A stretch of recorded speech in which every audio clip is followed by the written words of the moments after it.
Olá, pessoas! Para quem não me conhece, eu sou a Belle e hoje nós estamos aqui para falar sobre a nova série argentina da Netflix. O nome dela em português é Cilada, o nome em espanhol é Atrapados e é mais uma adaptação de Harlan Coben para a plataforma. Eu já cobri todas, eu acho. Se eu não cobri todas, eu cobri, tipo, quase todas. Sei lá, de 10 eu cobri 8, assim. Séries do Harlan Coben pra Netflix. Pra quem não sabe, ele tem um contrato com a plataforma pra adaptar 15 livros dele. E tudo isso começou com o Safe, anos atrás. E, na verdade, Safe foi adaptada. E fez muito sucesso. E foi uma série muito fácil de fazer, né? Porque essa série de thriller não tem muito pós, né? O gasto é mais ali com o elenco mesmo e tal. Então, não é uma série que requer muito dinheiro e que dá bastante audiência, lógico, que a plataforma adora esse tipo de série, né? Então eles fizeram esse contrato aí de adaptação de 15 obras do Harlan Coben e essa foi mais uma adaptação. Inclusive, eu acho muito legal que eles fazem esse projeto de ser de vários países diferentes, né? A gente tem adaptações dele inglesas, americanas, polonesas, espanholas, francesas, o que é muito bacana. Agora a gente tem uma versão argentina. Eu ia ficar muito feliz se a gente tivesse uma versão brasileira. Não tô dizendo que existe alguma conversa para alguma delas ser brasileira, não sei, não temos essa informação, mas eu acharia muito legal se a gente tivesse uma obra dele aí adaptada aqui no Brasil e uma adaptada na Itália. Eu acho que seria bacana. A gente podia ter na Ásia também, né? Mas enfim, vamos com calma. Eu vou falar um pouquinho o que eu achei dessa série, sem spoilers agora aqui no começo, mas depois eu quero falar de coisas mais aprofundadas aí da trama e do final. Então eu vou avisar quando os spoilers maiores forem começar. Essa história gira em torno de uma jornalista investigativa, que ela tem um programa ali que se chama Atrapados, que ela tipo, encurrala, né, pessoas que se safaram de crimes pra meio que fazer eles confessarem, né, pra mostrar pro mundo ali a cara deles e tal. Enfim, né, ela tem esse programa, ela é bem conhecida por isso, o nome dela é Emma Garay. Ela começa a investigar ali um caso de um possível abuso de menores, né, e a gente tem vários personagens envolvidos ali na história. Tem uma outra garota jovem que desaparece numa festa. Isso é uma trama que o Harlan Coben adora, inclusive Safe, que é a primeira série dessas que foi adaptada aí dos livros dele. A história é da filha do cara que some numa festa e enfim. Nós temos um thriller de 6 episódios com uma fórmula bem Harlan Coben, vocês já sabem do que isso se trata, né? Que são alguns plot twists, a gente acompanha aí, no caso, dessa vez uma protagonista mulher, não é um cara que tá investigando. Nós sabemos aí que o Harlan Coben gosta muito de incluir personagens de última hora pra solucionar algumas questões. Então, assim, isso pra mim enfraquece um pouco a narrativa por ser uma resolução fácil, né?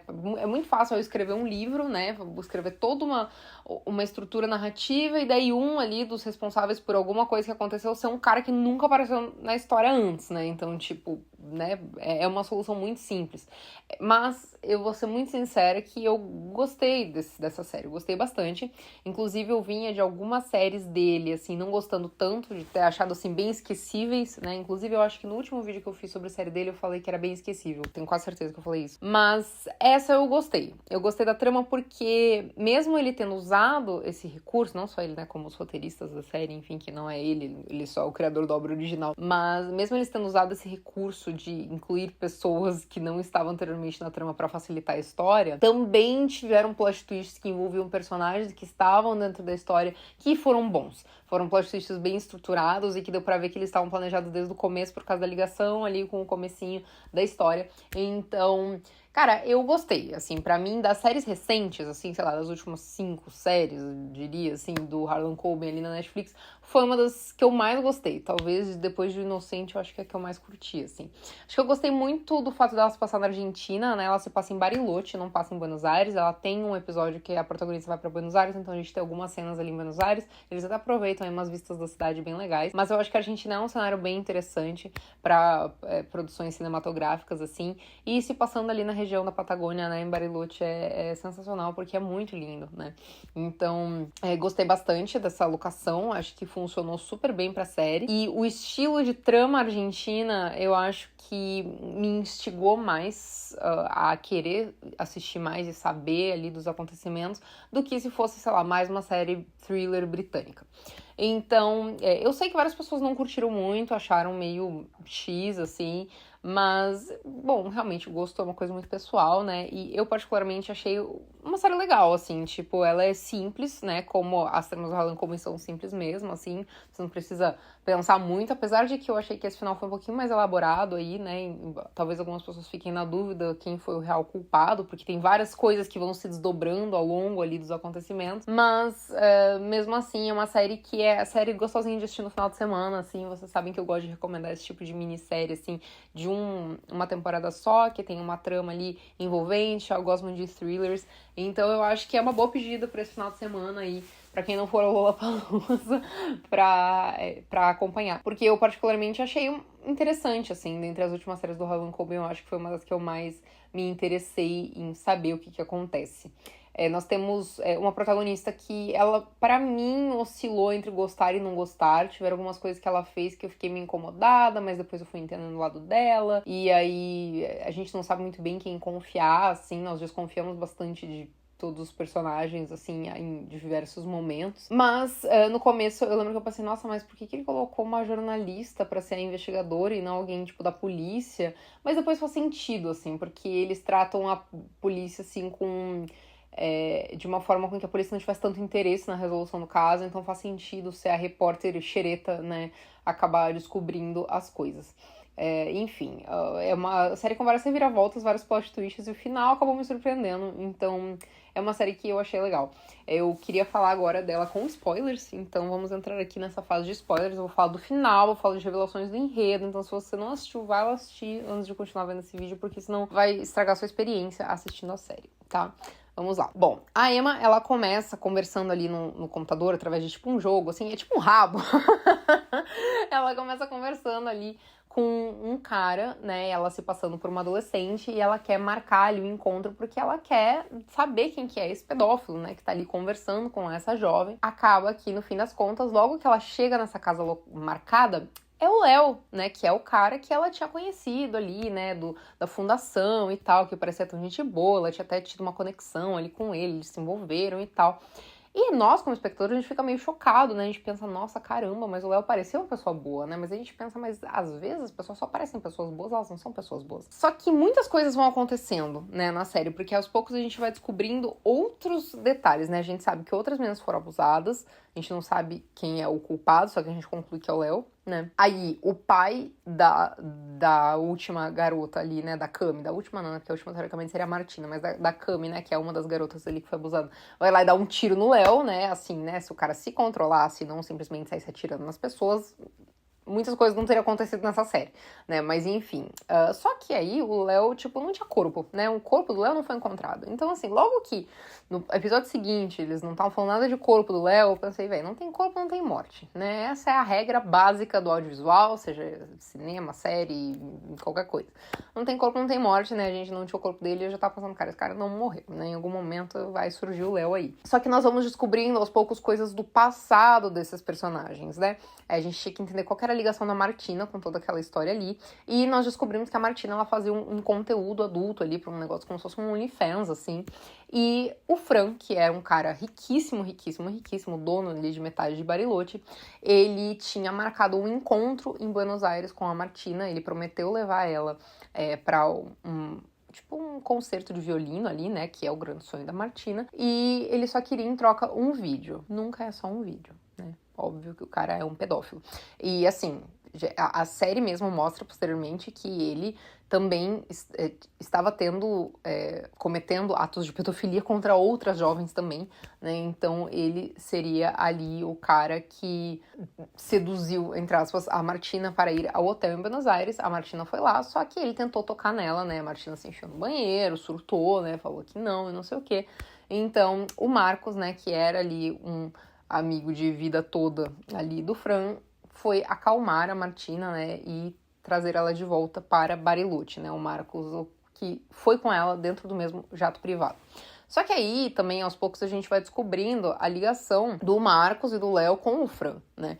Que o Marcos e o Léo, quando eles eram mais jovens, eles invadiram a casa do Fran, porque supostamente na família do Fran ali tinha um símbolo ali de nazistas, né? Tipo, tinha algum brasão, um negócio assim, daí ele queria encontrar pra poder ajudar ali a família dele com relação à posse de terras e tudo mais. Então tem toda uma disputa, né, financeira, disputa por terras, enfim, que envolve os três ali. E no fim das contas o Marcos acabou sendo pego, né?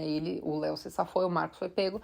E a família do Marcos, ela foi meio que forçada, né, a vender ali as terras e as coisas para a família do Fran, por causa de tudo isso que ele causou, né, e pra botar panos quentes nessa história, né, pra eles não divulgarem que o cara tinha invadido a casa e tal, enfim. Então, a gente tem, até então, nessa narrativa, a repórter tentando descobrir as coisas, que só ela que quer investigar, a polícia não tá nem aí, né, a repórter é assistente dela ali.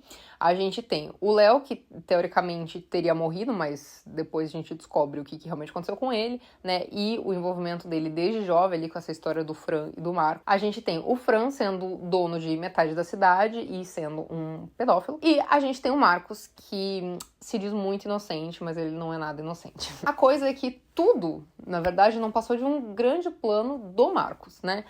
O Marcos, ele queria aquelas terras ali e ele dependia do Léo pra isso, né? Só que o Léo se recusava. Então, o Marcos, ele deu um jeito de enquadrar, entre aspas, né, o Léo em um crime ali que ele perderia toda a credibilidade ali por causa da fundação, né? Que seria o de ser um pedófilo, né? Que teria marcado o encontro com uma menor de idade.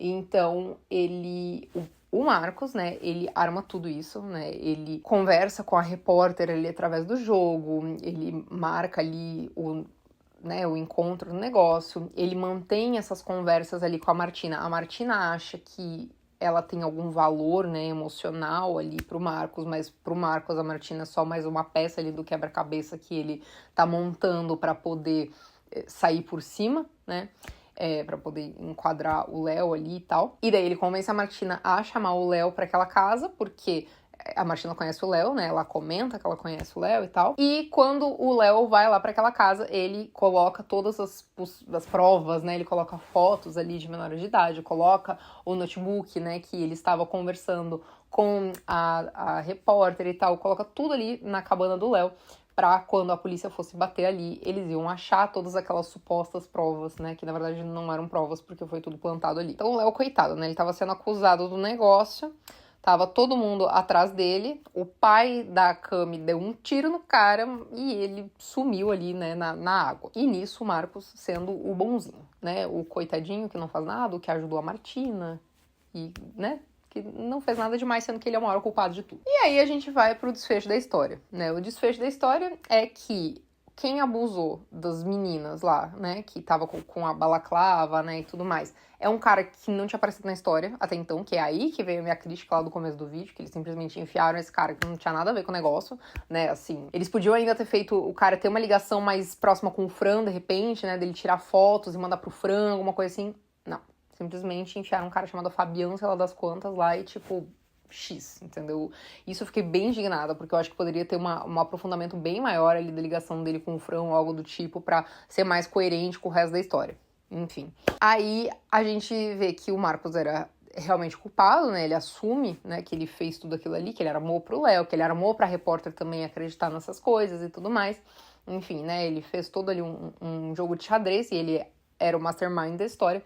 E aí ele decide se matar de um jeito bem premonição, assim, em homenagem ao novo filme de premonição que vai sair aí, né? Ele enfia o carro atrás de um caminhão de tronco de madeira, né? Um grande momento ali do acontecimento da série. A última cena da série, nós vemos o Léo andando a cavalo, na belíssima paisagem da Patagônia Argentina. Ou seja, obviamente ele está vivo, né? Não, como falei, não tem corpo, não tem morte, né? O próprio pai da Cami ali que deu o tiro, o Facundo, ele fala, né, que o Léo é capaz de perdoar tudo e ele em algum momento iria aparecer. Ah, e a Martina, né? A morte da Martina, no fim das contas, quem matou a Martina foi o Armando, né? Que era o boyzinho ali que entrou com ela no bote.